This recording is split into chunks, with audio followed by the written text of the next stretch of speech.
All right, taking a look here, we have a hurricane, a new hurricane.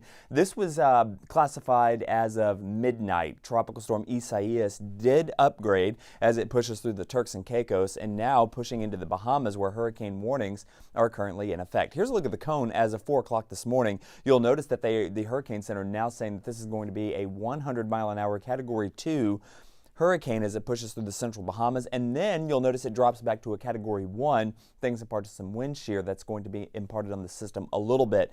You'll also notice that most of Florida is now out of the cone, except for the very far eastern coast here of Florida, from about Daytona Beach all the way down to the Miami area. So we'll not totally out of the question, but I do think that most of the hurricane force winds will remain offshore. Now, the area that they're going to have to watch very carefully is going to be up here towards Wilmington, North Carolina, the Outer Banks, and then eventually getting up here towards Martha's Vineyard and the Cape. There we're talking about hurricane and or tropical storm conditions possible for those areas. Speaking of tropical storm winds will be possible along the east coast of Florida from Palm Beach up through Melbourne, giving that a pretty decent chance of occurring. And then this will continue to move up the east coast. Now, again, hurricane warnings in effect for the entire Bahamas, and we do have a tropical storm watch in effect for the east coast of Florida, and that does include Lake Okeechobee. So we'll continue to watch that. In the meantime, not a whole lot going on here. We are watching a front to the north that'll be dropping into our region. It's producing showers and thunderstorms out ahead of it, and I think those will be a possibility as we get into the afternoon hours here today.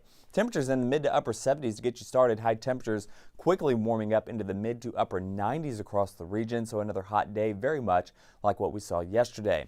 As far as the rain goes, by 7 o'clock, you'll notice that front slipping into our region. Showers and thunderstorms will be possible. Give that about a 40% chance of occurring.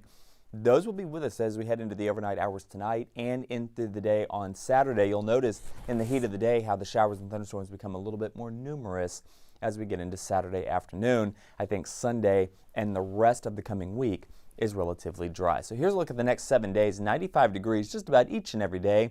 40% chance of showers and thunderstorms. So you say, Blake, nice cold front you got there. Well, we don't have those kind of fronts in the month of August. You have to wait until the mid to latter part of September before you get that really nice first fall front step.